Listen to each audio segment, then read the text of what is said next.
Eu vou ler aqui um versículo da Bíblia que está em Provérbios, que fala a respeito aqui, capítulo 10, versículo 12. Fala assim: o ódio exercita contenda, mas o amor cobre todo o pecado. Essa palavra eu estava lendo na Bíblia essa semana e falou muito sobre o meu coração. E quando nós temos amor, cobre toda iniquidade. O amor, ele traz paz, traz felicidade, traz alegria. O amor, quando a gente vai fazer alguma coisa, as coisas procuram dar tudo certo nas nossas vidas. A mulher, o homem, se não tiver o amor de Cristo dentro dele, nada pode acontecer. Muitas das vezes, isso é por causa da falta de amor, gera contenda, gera desunião, gera desconforto. Às vezes você vai fazer algo, não tem amor, não dá certo. Tudo traz contenda, traz ruína, traz desunião. A palavra de Deus vai falar em outras palavras, fala assim: ainda que o homem falasse da língua, todas as línguas dos estranhos, falasse a língua dos anjos, que o homem tivesse tudo, dinheiro, riqueza, mas se não tivesse amor, nada disso poderia ser bom na vida dele. Ele pode dobrar o seu joelho, dobra o seu joelho, nós vamos estar clamando a Ele. Vamos tirar o nosso tempo para o Senhor cada vez mais. Amém? Senhor meu Deus, meu Pai, nós damos graça ao Senhor, meu Pai, porque até aqui o Senhor tem nos ajudado. Deus, que nesta noite, meu Pai, nós estamos aqui juntos, meu Pai, reunidos. Pai, nas ruas, muitos deles, meu Pai, fracassados ainda, meu Pai, no vício das drogas, no vício do alcoolismo, no vício da prostituição. Deus, tem misericórdia dessas vidas, tem misericórdia, Senhor, dá livramento, meu Pai. Pai, abençoa, meu Pai, neste lugar onde essa igreja está localizada. Abençoa toda essa vizinhança desta igreja. Abençoa a vida dos jovens deste bairro, as famílias. Deus, toma nas tuas mãos essas vidas. Pai, abençoa também, meu Pai, este ministério, meu Pai. Deus, abençoa este casal, Senhor, que está na frente deste trabalho. E a tua providência naquilo que ele necessita, meu Pai, venha acontecer. Coloca, Senhor, a tua mão, meu Pai, sobre a vida deles. Dá livramento por onde eles andaram, Senhor. Abençoa, meu Pai, cada obreiro desta igreja. Abençoa cada diário, cada levita, meu Pai. Porque eu creio, meu Deus, que o Senhor está levantando um novo povo neste lugar, Senhor, para fazer a tua vontade, para fazer a tua obra que é perfeita e agradável. Nós estamos aqui porque nós reconhecemos a tua igreja e a tua palavra nos confessa. Clama a mim, Filho Deus.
Pai.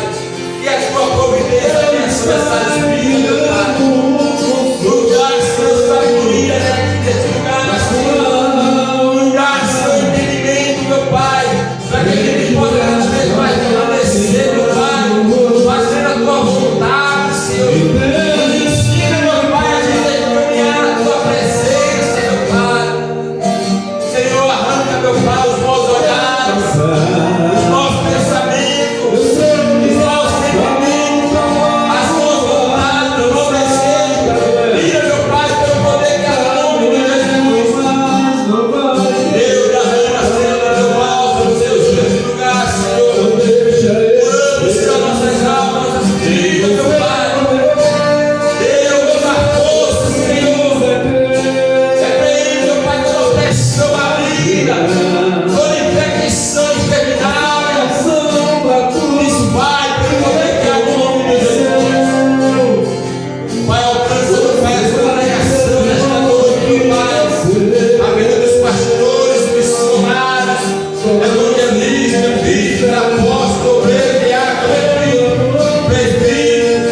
Deus, aonde quer que esteja, meu Pai, como uma mulher, Senhor, levando a tua palavra, Senhor. Que haja, Senhor, restauração, colocação dos pés. Que haja cura, que haja libertação através da tua palavra, Senhor. Vem, Espírito Santo, nesta noite, meu Pai. Vem, Senhor, nesta noite, meu Pai. Vem, Senhor, nos fortalecer. Vem, Senhor, nos dar ânimo, Senhor. Vem, Senhor, nos capacitar. Nos dar sabedoria, meu Pai. Vem, Espírito Santo de Deus, renovar a tua igreja. Vem animar o teu povo neste lugar, Senhor. Despertar, Senhor, aquele que ainda dorme, Senhor. Vem, Espírito Santo de Deus. Vem, Senhor, nos encher, meu Pai. Vem nos limpar, Senhor, nesta noite, como aconteceu na vida de Naamã, Senhor. Vem nos limpar, Senhor, para que a gente possa ser limpo cada vez mais, Senhor. Vem, Espírito Santo de Deus. Vem, Senhor, nos guardar, nos proteger. Envia, Senhor, o teu anjo, meu Pai, sobre esta igreja, meu Pai. Envia, Senhor, a tua proteção sobre este lugar, Senhor. Visita, meu Pai, aqueles que estão no leito dos hospitais, aqueles que estão nos presídios, aqueles que estão nas casas de recuperações, muitas vidas estão nas ruas, meu Pai. Visita essas vidas, meu Pai. Pela tua infinita misericórdia, Senhor. Visita, Senhor, com o teu amor, Senhor, de restauração, com o teu amor de cura, de libertação, meu Pai. Para que haja arrependimento nesses corações, Senhor. E o teu nome, Deus, venha ser cada vez mais glorificado, venha ser agradecido. Oh, Espírito Santo de Deus, nesta noite nós queremos te adorar, meu Pai. Repreende, meu Pai, todo empecilho, todo impedimento contra o teu povo neste lugar, meu Pai. Porque toda honra e toda glória é para o Senhor. Esta é a oração que eu te faço, meu Deus. E desde já eu quero te agradecer pelo poder que há no nome de Jesus. Glória a Deus. A Bíblia deixa bem claro: o ódio, ele necessita muita contenda, mas o amor, ele cobre todo o pecado.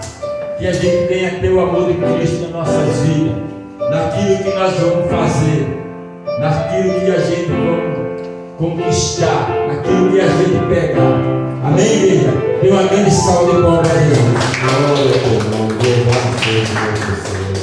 Boa noite, amados, a graça e paz. Vamos continuar louvando o Senhor.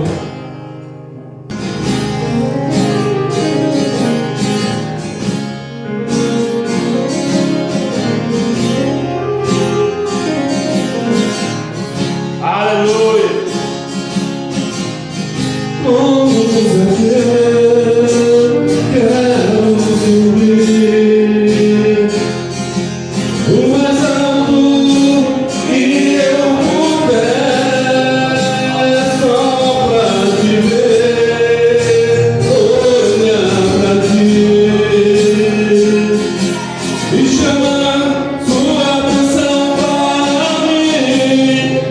preciso de ti, Senhor.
Pai, graças te damos, ó Deus, porque é um privilégio estar na tua presença, Pai. Eis aqui, Senhor, teu varão, Pai. Prepara, Senhor, ele, Senhor, desde a planta do pé, a sua cabeça, Pai, para que ele fale conosco, Pai, e a palavra que saia dele seja fruto do teu Espírito Santo, Pai. Diminui, Senhor, todo o homem, Pai, para que nada venha do homem, mas sim do teu Espírito. Reveste e capacita ele, Senhor, no nome de Jesus, Pai, para que tu seja com o teu povo, Pai, e seja glorificado através da vida dele. Eu te louvo, Pai, te peço em nome de Jesus. Amém. Amém. Glória a Deus. Eu saúdo a todos com a paz do Senhor Jesus. A palavra do Senhor nos diz: onde tiver um ou dois reunidos no meu nome, ali eu estarei. Então é bom nós estarmos aqui adorando a Deus. É bom nós estarmos aqui louvando o Senhor. Antes de iniciar, quero compartilhar com os irmãos uma ilustração. Um certo senhor trabalhava com uma obra e havia um muro muito grande. E era um horário de verão muito quente, um sol muito quente. E chegou o horário do almoço. E eles vieram assim sentar diante daquele muro por causa da sombra, para proteger eles, para almoçar. E ali havia um homem de Deus, estavam junto com aquele povo ali, que estava naquela obra, naquela construção.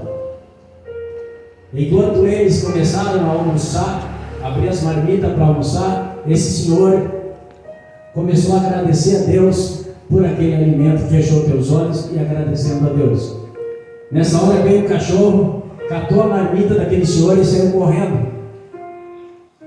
As pessoas vendo aquela cena que estavam próximo do muro, começaram a tirar sarro dele. Vai, crente, vai, fecha o olho, agora você vai ficar sem almoço. Vai, crente, orar ao seu Deus. E aquele senhor correu atrás daquele animal, porque era a marmita dele, era o almoço dele. Ele chegou debaixo de uma árvore, ali ele sentou, ele conseguiu pegar a marmita que estava com aquele animal, e ele repartiu com aquele animal metade, e a metade ele comeu. E ali mais uma vez ele agradeceu a Deus. E o pessoal do muro gritando, tirando o sarro dele. Daqui a pouco aquele muro desabou e caiu em cima de todos aqueles que tirou sarro e veio a falecer a todos. Então nós podemos aprender com isso o quê? É que o Senhor cuida de nós. Aleluia. Que o Senhor cuida de mim e cuida de você. Quantos livramentos o Senhor já não nos deu durante o dia, durante a semana, durante o ano, durante meses? Não foram um nem dois, foram vários. Enquanto aquelas pessoas tiravam sarro daquele senhor ali que estava perdendo a marmita, ele mal ele sabia que Deus estava dando livramento àquele teu servo, aquele homem de Deus. Muitas vezes você sai da sua casa e diz: olha, meu carro não pegou hoje, eu preciso estar em tal lugar, eu preciso ir. De repente Deus não está deixando permitir que o seu carro pegue, para que você não aconteça nada com você no decorrer daquela caminhada até o local que você vai. Porque Deus, nós temos que olhar por este lado. Deus está nos dando livramento a todo momento, a toda hora. Que nós possamos ter um coração grato por tudo que Deus fez e por tudo que Deus ainda há de fazer. Amém, irmão? Eu queria que vocês abrissem a palavra do Senhor no capítulo 2 de Jó.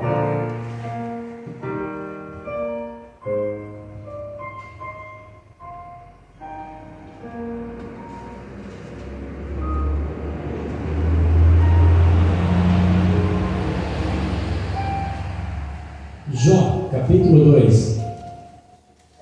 Vamos falar um pouquinho sobre o tema de proteção de Deus. Todos nós conhecemos a passagem de Jó, principalmente se você acompanhar desde o princípio, do capítulo 1 ao capítulo 2. Mas hoje eu senti de compartilhar com os irmãos sobre o capítulo 2, sobre a adversidade cruel e aflição de Jó. Se nós lemos a história de Jó e nós procuramos saber como que era Jó e quais provações que ele passou, nós podemos aprender muito no nosso dia a dia, colocarmos em prática muita coisa. Amém? Vamos ler comigo lá, capítulo 2 de Jó, que diz: a adversidade cruel e a aflição de Jó. E vindo outro dia em que os filhos de Deus vieram apresentar-se perante o Senhor, veio também Satanás entre eles apresentar-se perante o Senhor. Então o Senhor disse a Satanás: de onde vens? Respondeu Satanás ao Senhor e disse: de rodear a terra e passear por ela. E disse o Senhor a Satanás: observaste o meu servo Jó, porque ninguém há na terra semelhante a ele, homem sincero, reto, temente a Deus, desviando-se do mal, e que ainda retém a sua sinceridade, havendo-me tu incitado contra ele para consumir sem causa. Então Satanás respondeu ao Senhor e disse: pele por pele, tudo quanto o homem tem, dará pela sua vida. Estende, porém, a tua mão e toca-lhe nos ossos e na carne, e verás se não blasfema de ti na tua face. E disse o Senhor a Satanás: eis que ele está na tua mão, poupa, porém, a sua vida. Então saiu Satanás da presença do Senhor e feriu Jó de uma chaga maligna, desde o alto da planta até os pés, até o alto da cabeça. E Jó, tomando um pedaço de telha para raspar com ele as feridas, assentou-se no meio da cinza. Então sua mulher disse: ainda retém a sua sinceridade? Amaldiçoa o teu Deus e morre.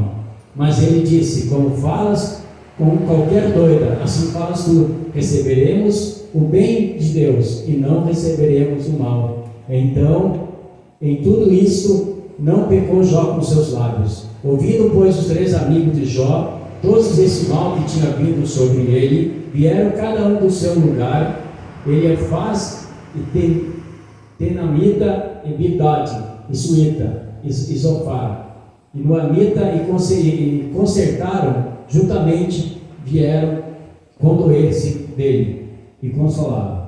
Levantando-se de logo os olhos, não conhecendo-os, levantou a voz, e choraram, e rasgando cada um ao seu manto sobre a cabeça, lançaram pó ao ar.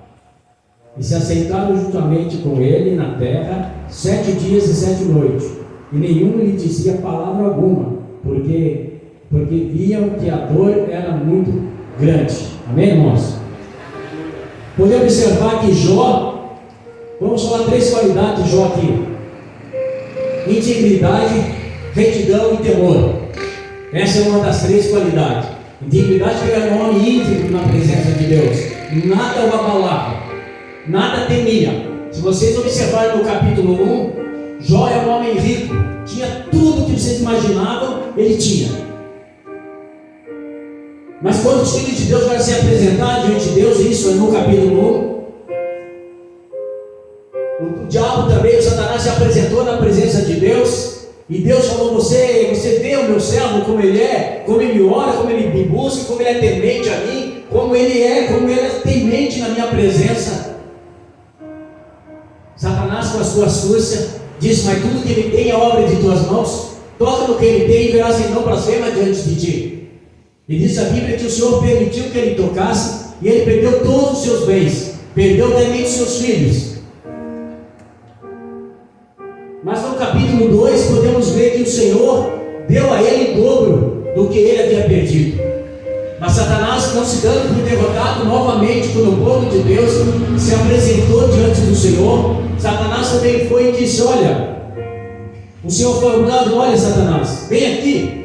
Você tentou contra o meu servo Jó, contra todos os bens que ele tinha, as fazendas, o dinheiro que ele tinha, as condições financeiras, mas ele continuou fiel na minha presença.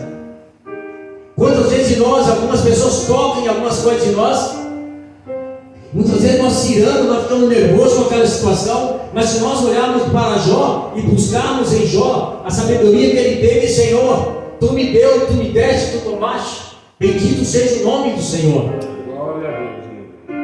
Então o Senhor falou para ele: olha, ele falou assim, mais uma vez ele falou: Senhor, mas tudo que o Senhor teve é obra de tuas mãos, mas toca ali na carne, esperar se não blasfema diante do Senhor. E o Senhor falou: toque, porém poupe-lhe a vida. Eu vou observar que ele foi cometido em uma chaga maligna desde o alto da cabeça até as plantas dos pés, ou seja, ele tinha muita coceira no corpo. Ele se sentou numa cinza e ali ele ficou com o coração partido na presença do Senhor. E Satanás, acho que pensava com ele: agora eu venci Jó. Agora eu venci Jó. Jó não vai conseguir, ele vai acabar se blasfemando na presença do Senhor, porque ele perdeu tudo. Agora ele está doente, está enfermo, a caminho da morte. Ele não vai conseguir continuar ser fiel a Deus. Ele não vai conseguir ter o temor de Deus nessa situação. E quantas vezes nós se deparamos com esse momento? Muitas vezes nós estamos passando por momentos difíceis, com enfermidade, a tristeza bate no coração. Em vez de muitas vezes corrermos na presença do Senhor, como Jó fez, e clamarmos a Deus. E Jó estava sentado ali, e ele se raspava. E os seus amigos, vendo a situação dele, vieram de outra cidade. Quando esse com ele sentia a dor dele, um pouquinho da dor que ele estava sentindo. E seus amigos ali permaneceram durante 7 dias com ele sem falar, pois eles olhavam para Jó e viam a angústia de Jó. Jó estava naquela enfermidade, mas ele também, como humano, ele pensava: nossa, eu tinha tudo, eu tinha gado, eu tinha fazenda, eu tinha terras. Hoje eu não tenho nada, E pelo contrário, eu me encontro enfermo, eu me encontro doente. Passou isso para a cabeça de Jó? A Bíblia não diz, mas podemos dizer que sim. Mas ele continuou fiel ao Senhor. A tua esposa vendo aquela situação, você continua fiel ao teu Deus, você retém ainda o seu Deus, amaldiçoa-o e morre. A tua esposa vendo a situação dele, achou que não haveria mais solução, a não ser que ele falasse: Senhor, me leve, amaldiçoasse o próprio Deus que ele servia e morresse. Que a esposa dele não tinha mais confiança no Deus que ele servia. Ela vendo toda aquela situação que o teu esposo estava passando. Mas ele olhou assim: como falas como uma doida, assim falas tu. Receberemos o bem da mão do Senhor e não o mal. E com tudo isso Jó não pecou com teus lábios. Quantas vezes o inimigo de nossas almas, ele chega na presença do Senhor e diz: olha, está vendo aquele teu servo lá, Senhor, que diz que te serve, que te adora? Está vendo aquele pastor, aquele missionário, aquele obreiro? Está vendo aquele irmão que vai te adorar, Senhor? Deixa eu tocar em alguma coisa dele. Deixa eu tocar em alguma coisa dele para ver se ele não para de ir na igreja. Ele não para de ir congregar. Muitas vezes é o contrário, quando a coisa aperta é que as pessoas vêm para a igreja. Aí que as pessoas vêm procurar a Deus. Quando está tudo bem, as pessoas se afastam. A tendência é se afastar. Eu já consegui tudo, eu já tenho tudo. Para que eu vou na igreja adorar a Deus?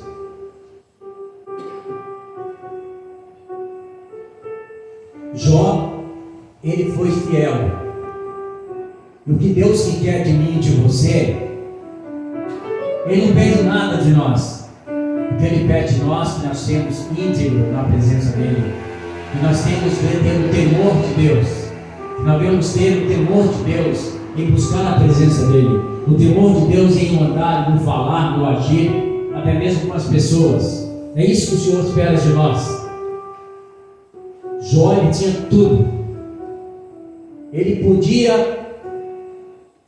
rasgar ali o verbo e dizer: Senhor, eu não vou mais te servir, eu não vou mais à tua presença.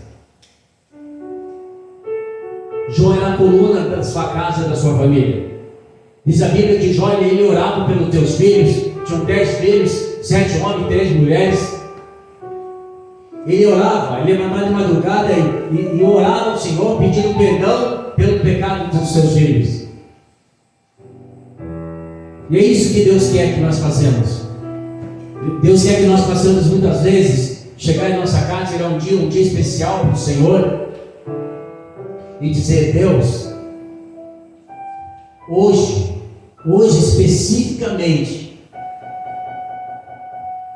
eu vou orar pela minha igreja. Eu vou esquecer de tudo, eu vou orar pela minha igreja, eu vou orar pelo meu ministério. Eu vou colocar a cada irmão que está ali no meu jejum, a cada irmão que está ali na minha oração. Eu vou buscar o Senhor na madrugada, para que o Senhor fale comigo. Ontem nós tivemos uma experiência na minha casa. Era mais ou menos uma meia-noite 10, meia-noite 15. Eu falei para minha filha e minha esposa, eu falei: vamos orar. Vamos levantar um clamor pela tua mãe, que é a minha sogra. Eu falei: olha, não vamos colocar nada. Eu tenho que ser objetivo, ter um alvo diante de Deus. Qual o alvo que você tem diante de Deus? Qual o alvo que você tem para esse ano? Qual o alvo que nós temos? Quando você jejua, você vai jejuar por um objetivo ou por um alvo. Se você falar: eu vou jejuar, mas você não tiver um alvo nenhum, então esse jejum, você vai passar fome. Não é um jejum. Você simplesmente está fazendo por fazer. Mas quando você fala: Senhor, o meu alvo é o meu ministério, é o meu chamado, eu vou jejuar, vou consagrar, vou matar a minha vontade da carne para me fazer a tua obra, aí sim eu tenho um alvo. Senhor, eu não consigo ser dizimista na tua presença, então eu preciso jejuar para que o Senhor me ajude a dar o dízimo correto na tua casa, dar uma oferta especial. Ah, mas eu vou meditar em Malaquias 3:10, fazer o dízimo, a casa do Senhor fazer prova de mim. Meditar é uma coisa, viver a palavra é outra. Meditar, eu posso meditar de Gênesis e Apocalipse, mas se eu não viver a palavra, não vai adiantar nada. Jó, ele vivia a palavra, ele vivia na presença de Deus, ele buscava pelas famílias, ele buscava pelos seus entes queridos. Esse era Jó. Deus não mudou, o que mudou foi nós, a forma de nós buscarmos a Deus, a forma de nós nos colocarmos na presença de Deus. Vamos abrir lá a palavra em Salmo 50, versículo 15. Salmo 50, versículo 15.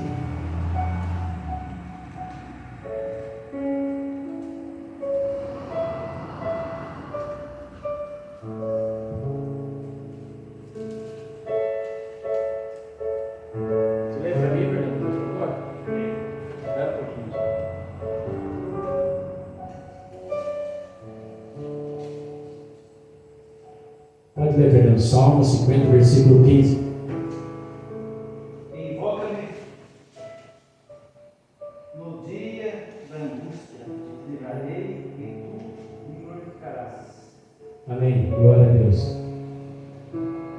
Salmo 50, versículo 15. Invoca-me no dia da angústia, ou clama a mim no dia da angústia, responder-te-ei, buscar-te-ei coisas grandes e firmes, que não sabe. Podemos usar esse versículo, porque no momento da angústia, é no momento da angústia que nós vamos procurar a Deus. Mas Jó era diferente. Jó procurava o Senhor a todos os instantes. Imagina ouvir da própria esposa: amaldiçoa o teu Deus e morre. Que situação difícil para aquele homem ouvir isso da própria esposa. Mas ele falou: como fala como uma doida, assim falas tu. Receberemos o bem da mão do Senhor e não o mal. É isso que o Senhor quer nos dar. O Senhor quer dar bênção para nós. Deus quer dar bênção para a tua vida, para a minha vida, para essa igreja, para este ministério. Os profetas de antigamente, grandes profetas da época, eles já foram o tempo deles. O tempo deles já se passaram. Ficou-se a história, a palavra, ficou que a forma que Deus usou. Mas agora é o nosso tempo, é o seu tempo, é o meu tempo de profetizar mudança na nossa vida, de profetizar bênção sobre nossas famílias, de profetizar bênção sobre a nossa igreja, sobre o nosso ministério. Nós agora somos um profeta. Você é um homem de Deus, eu sou um homem de Deus, você é uma mulher de Deus. O tempo de Elias e Eliseu, dos grandes profetas, se passaram. Eis que tudo novo se fez. Agora é uma nova forma de buscar a Deus. Não muda a forma de buscar, mas muda a forma de nós nos colocarmos na presença de Deus. É isso que o Senhor quer. Muitas pessoas começam a ler palavras proféticas da Bíblia. Já vi casos de alguns dos irmãos pegar ônibus, metrô, trem, e ir porque lá tem um profeta pregando, lá tem um pregador com anel de ouro grande no dedo, tem formatura, ele é formado em bacharel em teologia, é um homem de letra, mas a letra mata se não tiver a unção e o certificado do Espírito Santo de Deus. Não adianta eu ter 5, 6 anos de teologia, uma faculdade de formação, conhecer de Gênesis e Apocalipse, mas se eu não tiver a verdadeira unção do Espírito de Deus, nada vai acontecer. Porque muitas coisas hoje não acontecem nas igrejas. A falha está no Senhor, em Deus. A falha está em nós. E se eu estava meditando e conversando também com o Fernando ao serviço, por que não há milagre nas igrejas? Nas igrejas, se o Senhor fala: se crerem farão a mesma obra que eu faço, e se crerem farão maiores ainda. Imagine você fazendo uma obra maior do que Jesus fez.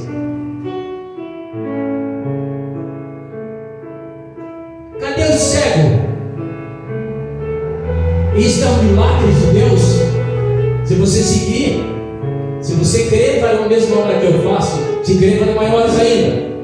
O Senhor curou cego, o Senhor curou aleijado, o Senhor libertou demoniado, o Senhor curou, o Senhor ressuscitou. O que mais você pode fazer além disso?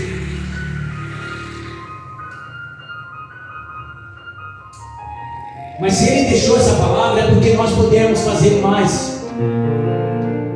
Se Ele deixou essa palavra, é porque a igreja pode fazer mais. A igreja veio para fazer a diferença. Amém? Nós sabemos, eu sei que o pastor já está passando que nem Jó, as provações aqui na igreja. Talvez ele está passando que nem Jó. Chega uma hora que ele vai entrar na cinza e vai dizer: Senhor, me ajude. Ajuda o meu ministério, ajuda a levantar o meu ministério. Mas para isso, ele precisa do quê? Do poder da intercessão. Quando a igreja intercede, o inferno se abala.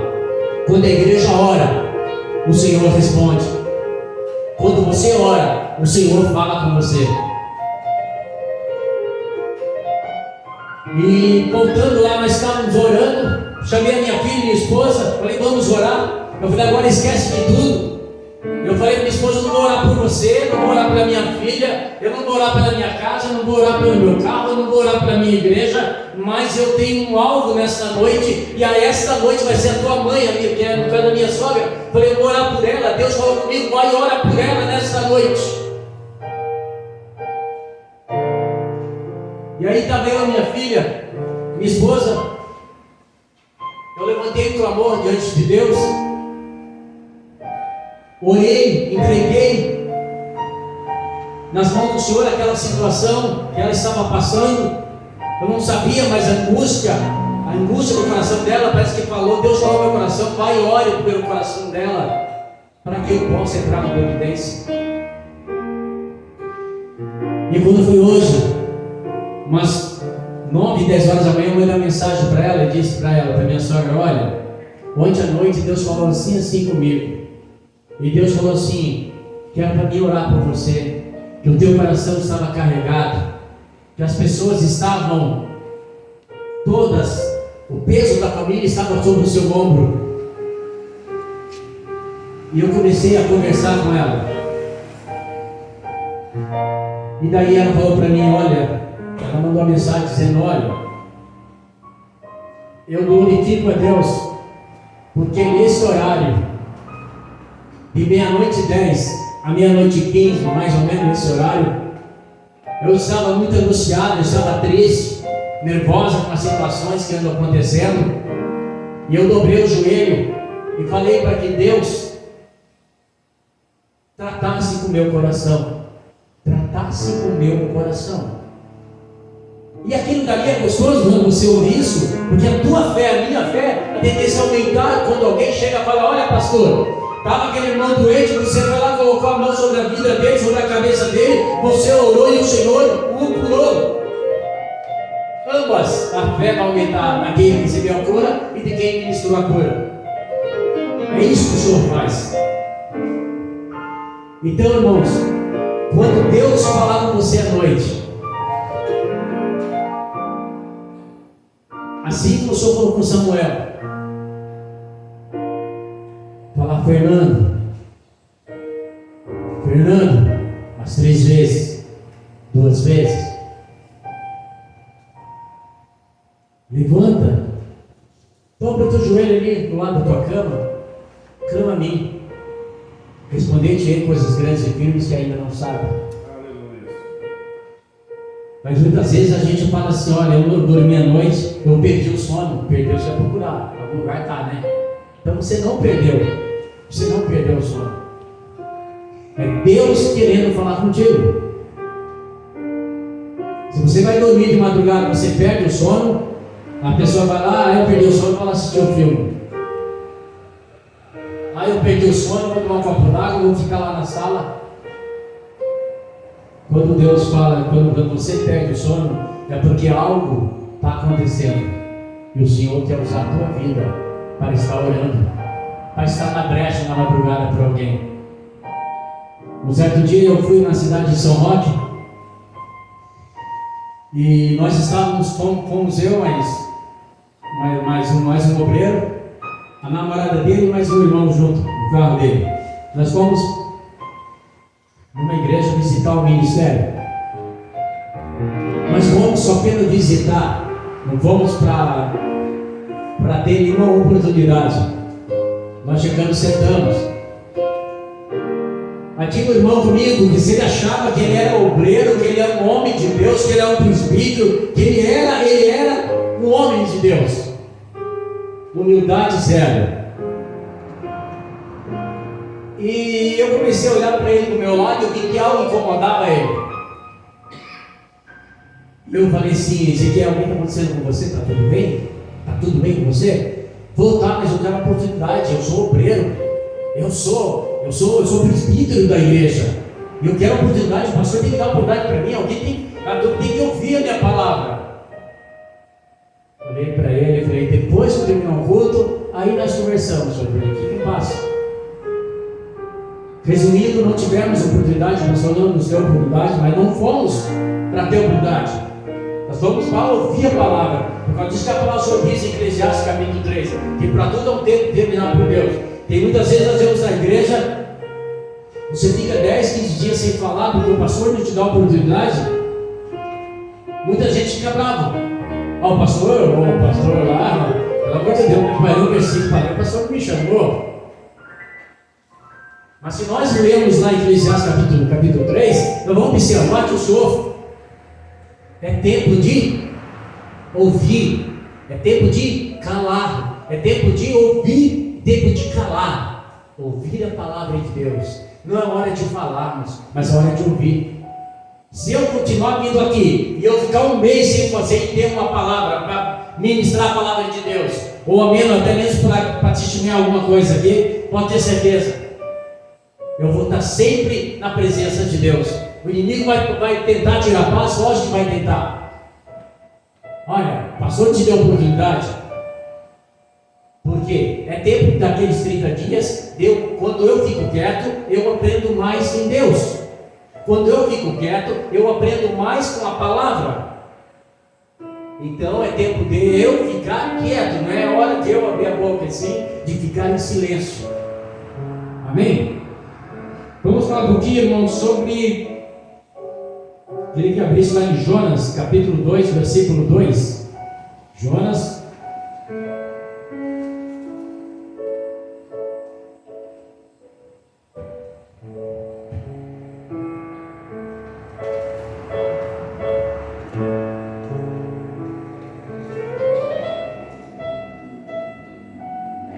Pode ler, filho. Pedi para minha filha ler para mim.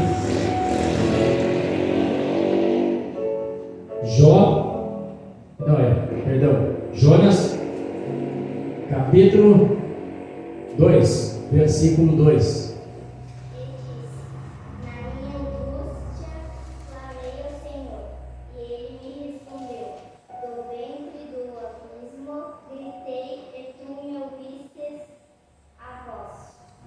Glória a Deus, puder aceitar. Jonas, podemos dizer que disse: na minha angústia clamei, no ventre do inferno gritei, e tu ouviste a minha voz. Podemos observar que nesse versículo de Jonas, no capítulo 2, versículo 2, aqui Jonas tinha sido engolido por uma baleia. Aqui fala sobre o clamor. Jonas clamou da profundeza do inferno. Ele diz, clamou na barriga da baleia, no ventre da baleia. Ele clamou a Deus, pedindo a Deus que Deus desse a ele talvez a segunda chance, para que ele fosse ministrar na cidade de Nínive, onde fosse pregar ali o plano da salvação. Quantas vezes nós estamos passando por esse momento de angústia, momento de tristeza, ao invés de nós clamarmos a Deus por uma solução, nós simplesmente murmuramos ou pensamos: olha, será que vai dar certo? Olha, eu vou lá, será que vai dar certo? Não vai dar certo, porque você já falou que não vai dar certo. Vamos começar a profetizar bênção para a nossa vida, bênção para o nosso ente querido, transformação de vida, transformação de pessoas. É isso que o Senhor tem para nós. Queria que vocês abrissem lá em Tiago capítulo 4, versículo 7. Tiago capítulo 4, versículo 7.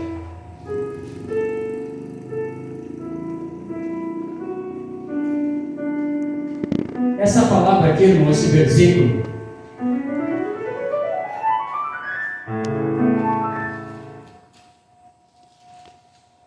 Tiago, capítulo 4, versículo 7, quem achou, diz amém. Glória a Deus. Vou pedir para a esposa do pastor ler para mim, por favor.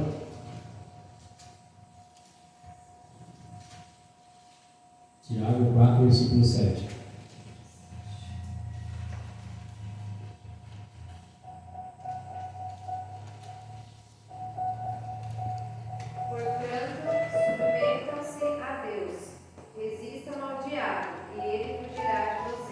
Glória a Deus.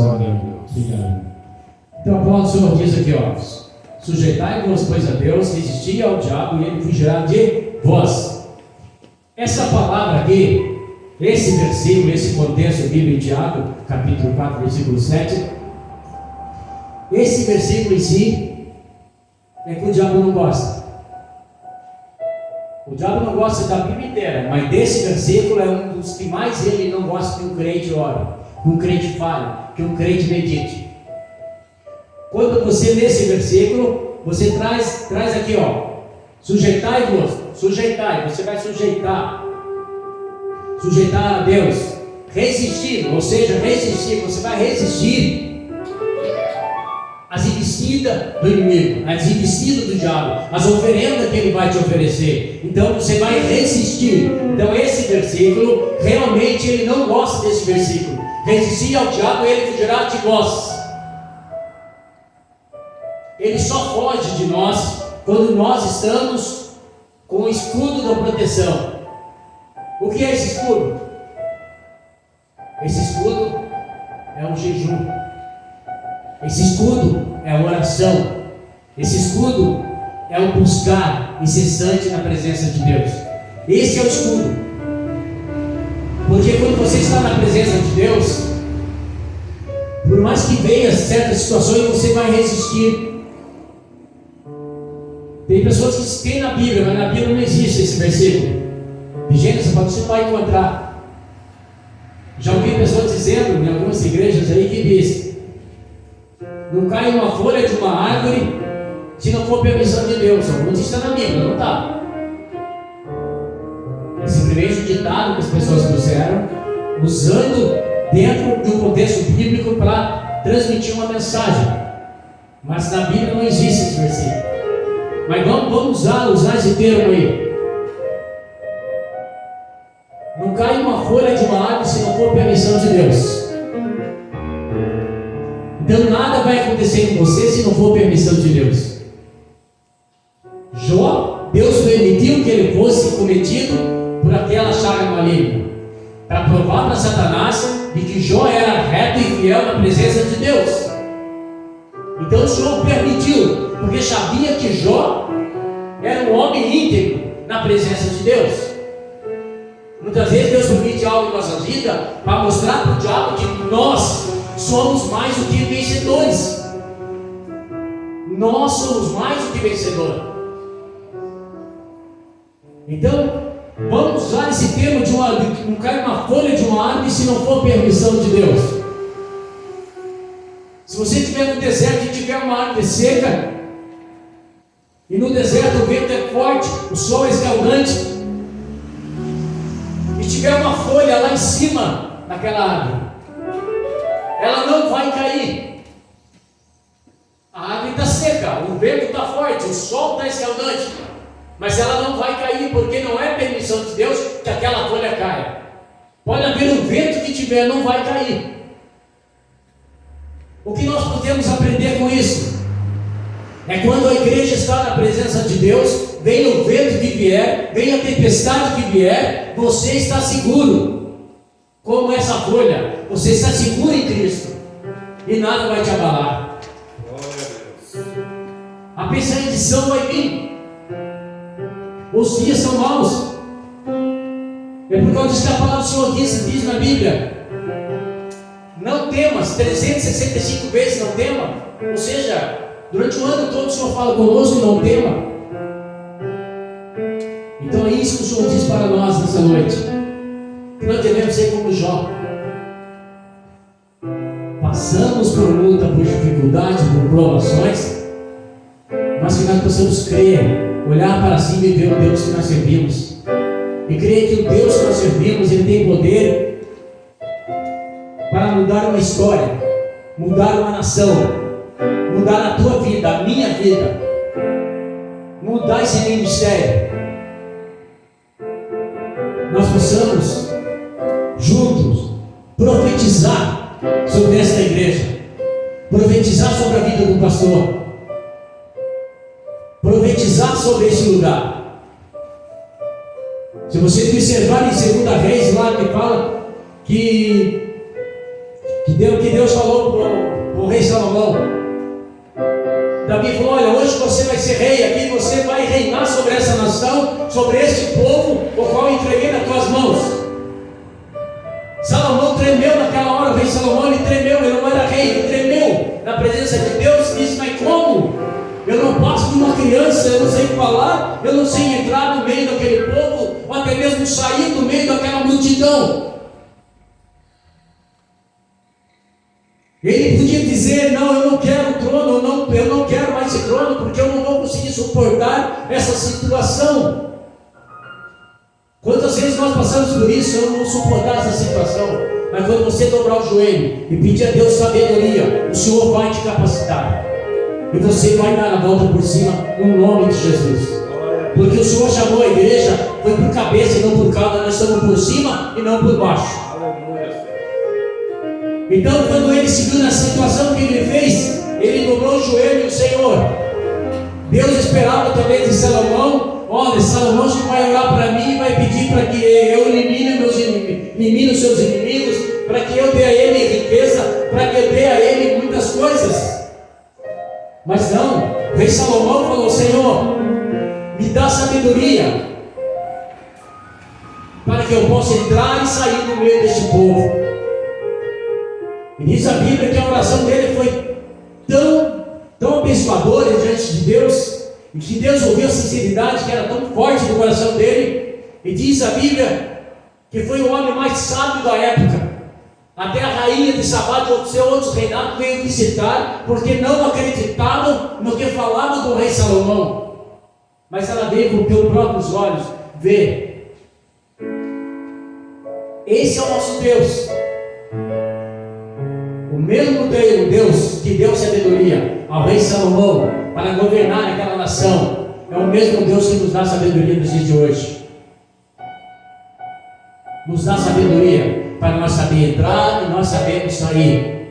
Nos dá sabedoria, seja no ministério, seja na pregação, seja na palavra, seja no louvor. O Senhor é que nos capacita. Quando nós dobramos o joelho, o Senhor vem e espera de nós. O que será que o pastor vai falar hoje? Hoje ele vai falar comigo. O que ele vai pedir hoje para a igreja? O que ele vai pedir hoje? E Deus fica atento à oração do teu servo. Assim Deus fica atento às nossas orações, à sua oração. O Senhor fica atento. Podemos observar na palavra de Deus que Naamã é um homem rico também. Naamã tinha de tudo, mas ele sofria também de uma enfermidade, de uma lepra. Então ele não sabia, a riqueza dele não ia curá-lo. Mas levar cativo uma criança ali no seu palácio, levar cativo uma criança ali, Mal ele sabia que aquela criança seria uma bênção na vida dele. Muitas vezes você está aí, você fala aquele irmão que aquele irmão vai ser uma bênção na tua vida, ou você vai ser uma bênção na vida de outro. E aquela menininha, vendo as pessoas preocupadas com Naamã, e Naamã não podia se aproximar das pessoas, porque cheirava mal. Aquela menininha, vendo aquela situação, falou para sua rainha, para sua dona, podemos dizer. Mas se ele tivesse na presença do profeta, o profeta oraria a Deus, restauraria sua lepra e curaria. Então, como Naamã já havia tentado de várias maneiras, tudo que você imaginava, ele pensou em fazer e não conseguia. Então falou, vamos até lá, até o profeta. E quando chegou até Eliseu, resumindo, Eliseu falou para ele: olha, vai e banha-se no Rio Jordão durante 7 vezes. Ele falou: mas há outros rios, lá no meu reino, rios de água cristalina, água limpa. Essa água aqui é o rio Tietê, nos dias de hoje, é um rio podre. Imagine eu sendo um rei, sendo eu Naamã, das pessoas olharam para mim descer nessas águas durante 7 vezes, me banhando. E muitas vezes Deus quer de nós como Naamã, que nós precisamos descer 7, 20, 4, 5, 6, 8, 9, 10, quantas vezes for preciso, nós temos que descer. Quando falo descer, é pedir a Deus humildade, é pedir a Deus sabedoria, é pedir a Deus força, é pedir a Deus coragem para enfrentar a luta. É isso que o Senhor quer de nós. E diz a Bíblia que Naamã desceu a primeira vez e saiu, nada aconteceu. Desceu a segunda, desceu a terceira, desceu a quarta, desceu a quinta, desceu a sexta e desceu a sétima. Quando ele saiu, estava a pele dele como de um bebê. Foi restaurado. Por quê? As pessoas, ele não queria, mas Deus usou essa criança. E se você observar, muitas pessoas não lê muito essa parte, mas Deus usou até mesmo um soldado dele, porque ele falou que não ia descer. O soldado falou: que custa você descer, como o profeta falou, desce as 7 vezes, já estamos aqui, faz Naamã, desce as 7 vezes. Então, se não observar, Deus usou a criança para dar início a tudo, e Deus usou aquele soldado para encorajar Naamã a descer ao Rio Jordão, a descer aquele rio e ser restaurado. E o que o Senhor quer de nós? Que nós sejamos como Naamã. Ser como Naamã não significa estar doente como Naamã, mas é descer como Naamã as 7 vezes. Toda vez que nós descemos, o Senhor, Ele ministra para conosco. Ele fala comigo, Ele fala com você. Quando eu falo uma palavra, eu magoo alguém, ou eu entristeço alguém, e eu falo: não vou pedir perdão para a pessoa, eu vou orar a Deus: oh Deus, me perdoa porque eu falei mal, eu falei aquilo da pessoa, ela me perdoe. Mas não, Deus quer tratar de você com aquela pessoa. Quando você faz isso, você faz como Naamã, você está descendo. Você está descendo. Você está sendo humilde em chegar naquela pessoa: me perdoe, porque eu fiz isso, porque eu fiz aquilo. O que Deus quer de mim, de você, é humildade. Com a humildade, nós chegamos em qualquer lugar na presença de Deus.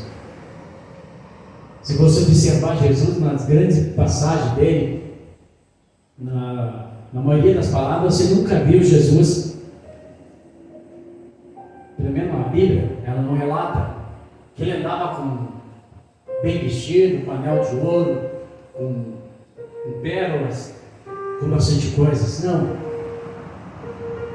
Ele veio humilde, se fez humilde, para que nós também pudéssemos nos fazer humilde.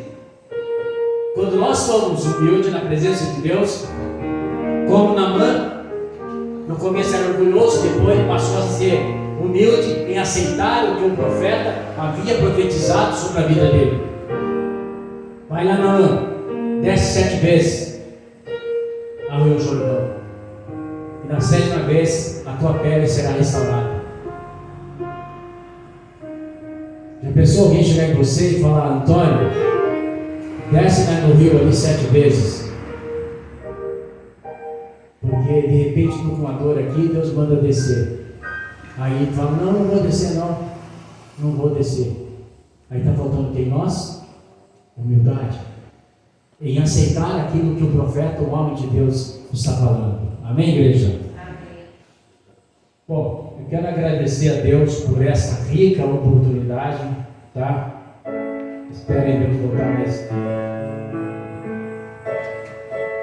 mais vezes aqui.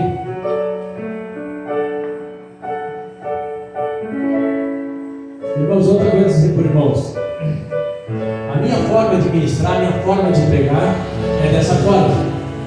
Tem irmãos que pregam diferente, tem irmãos que pregam com eloquência, uns pregam com mais dinâmica, com mais calma, mas Deus usa cada um da forma que Ele quer, da forma que Ele quiser, e Ele vai usar você da forma que Ele quer. Deixa Ele agir na tua vida, tá bom? Que Deus abençoe a todos em nome de Jesus. Louvado o nome do Senhor, né? Que bom escutar a palavra do Senhor. Obrigado, meu irmão. Que Deus continue abençoando você dessa maneira, sabe? Obrigado pela vida de todos, a presença de todos. Nós retornamos em janeiro, se assim Deus permitir. Amém? Que o amor do Pai, a graça do nosso Senhor Jesus e a consolação do Espírito Santo seja hoje e sempre com vocês. Dá uma grande salva de palmas para o Senhor.